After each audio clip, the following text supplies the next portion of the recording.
نرمل ضلع بھینسا شہر میں پیر کی صبح پیش آنے والی ایک ہولناک واردات نے پورے علاقے میں خوف و دہشت کا ماحول طاری کر دیا۔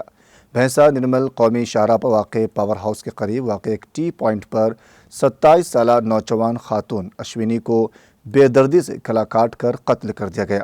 مقامی ذرائع کے مطابق اشونی کا تعلق کومیسرا گاؤں سے تھا۔ اس کی پہلے شادی ہو چکی تھی اور اس کے 2 بچے بھی ہیں۔ شوہر سے طلاق کے بعد وہ اپنے خاندان سے الگ ہو کر بھینسا میں مقیم تھی۔ اسی دوران امبیڈکر نگر کے رہنے والے ناگیش سے اس کی ملاقات ہوئی اور دونوں ایک ساتھ رہنے لگے۔ اشونی اپنی روزی روٹی کے لیے ایک ٹی پوائنٹ چلا رہی تھی۔ اسی دوران ناگیش کو شک ہوا کہ اشونی کے کسی اور شخص سے تعلقات قائم ہو گئے ہیں۔ اسی شبہ کی بنیاد پر پیر کی صبح دونوں کے درمیان شدید جھگڑا ہوا، جو بعد میں خونی واقعے میں تبدیل ہو گیا۔ غصے میں آ کر ناگیش نے اشونی پر چاقو سے حملہ کر کے انتہائی بے رحمی سے قتل کر دیا۔ عینی شاہدین کے مطابق قتل کے بعد بھی ملزم جائے واردات پر نعش کے پاس ہی بیٹھا رہا، جسے دیکھ کر لوگ حیران میں رہ گئے۔